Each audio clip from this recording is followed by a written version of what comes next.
पानी हेउछि जीवन आउ नदी हेउछि पानीर बाहक अर्थात जीवनर बाहक जे जीव जगत को जीवन देवा पाई उत्स जोगाउछि सेही नदी एबे मरी मरी गलानी।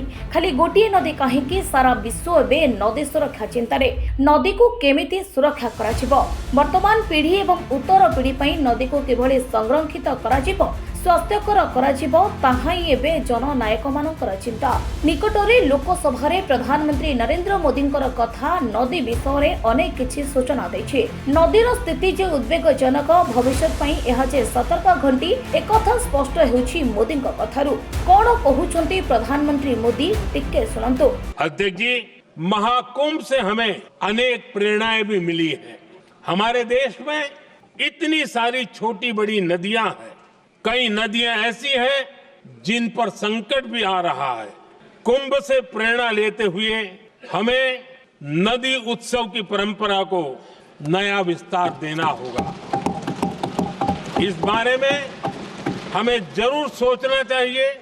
इससे वर्तमान पीढ़ी को पानी का महत्व समझ आएगा, नदियों की साफ सफाई को बल मिलेगा, नदियों की रक्षा होगी।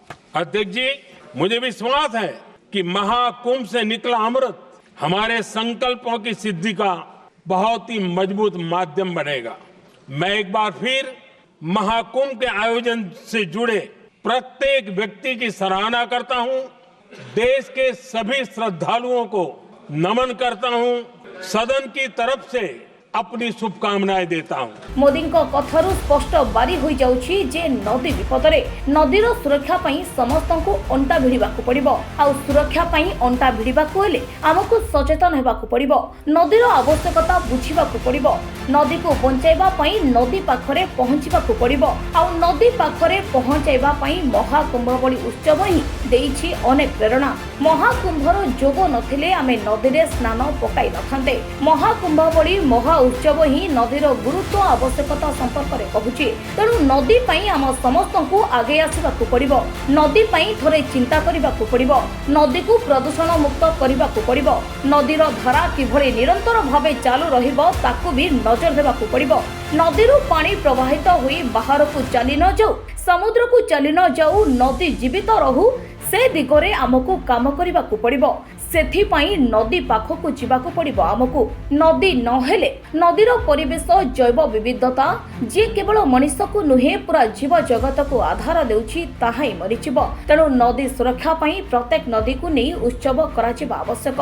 सेठी जनगणकर सम्मिलनी आवश्यकता रहिछि। एहा द्वारा नदीर आवश्यकता को अनुभव कले उत्सव आपे आपे हेबो। ए दिगरे आमे गुरुत्वर सह चिंता करिवार बेळ आसीछि। नदी नहेले जीवन नाही।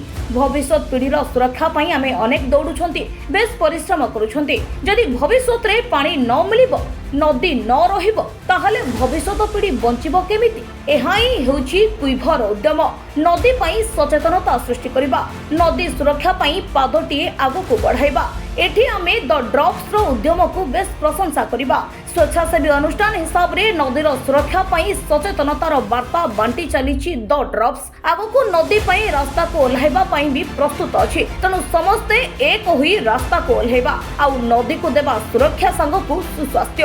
आसंतु एबे नबा शपथ। भुवनेश्वरରୁ सोनालिकाଙ୍କ रिपोर्ट द कुइभर। भारतर एकमात्र परीक्षित बायोसार पृथ्वी प्रो माटी को रखे सुस्थ, दिए नुआ जीवन। धान, पनीपरिबा और डाली जातीय फसल पाई लाभदायक, अमल बढ़ाए, रोग कमाए। आज ही जमीरे प्रयोग करंतु। जोगाजोग पाई 9937054201 नंबर को डायल करंतु। आम सह जोड़ी हेबा पाई आमको लाइक, फॉलो और सब्सक्राइब करंतु। अधिक अपडेट पाई विजिट करंतु आम वेबसाइट thequiver.in।